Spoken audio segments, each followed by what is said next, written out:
માર્કેટમાંથી બધા એવું કહેતા હોય છે કે હાથ પડેલી કેરી અમે વેચીએ છીએ, તો ગ્રાહકોને આપણે એટલું જ કહેવાનું કે હાથ પડેલી કેરીની ઓળખ કેવી રીતના થાય.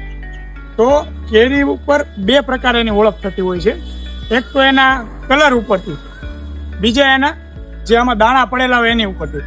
કલર ઉપરથી એવી રીતના થતી હોય છે કે એમાં એકદમ આખી પીળી કેરી થઈ જાય તો તમારે સમજી જવાનું કે એ કેરી કઈ દી હાથ પડેલી ના હોય, કેમ કે કાર્બાઇડ લગાવવામાં આવે તો જ આખી ચટક પીળી થતી હોય છે.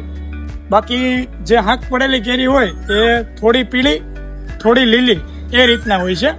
બીજી વાત કે આમાં જે દાણા પડેલા હોય છે એ દાણા લીલા અથવા સફેદ કલરના હોય તો તમારે સમજી જવાનું કે એ કેરી કદી હાથ પડેલી ના હોય.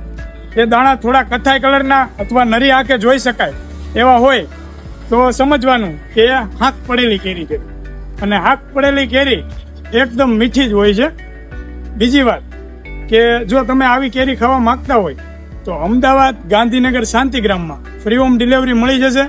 નીચે ડિસ્પ્લે ઉપર નંબર આપેલો છે, તો આજે જ તમારો ઓર્ડર બુક કરો અને સેમ ડે ડિલિવરી મેળવો.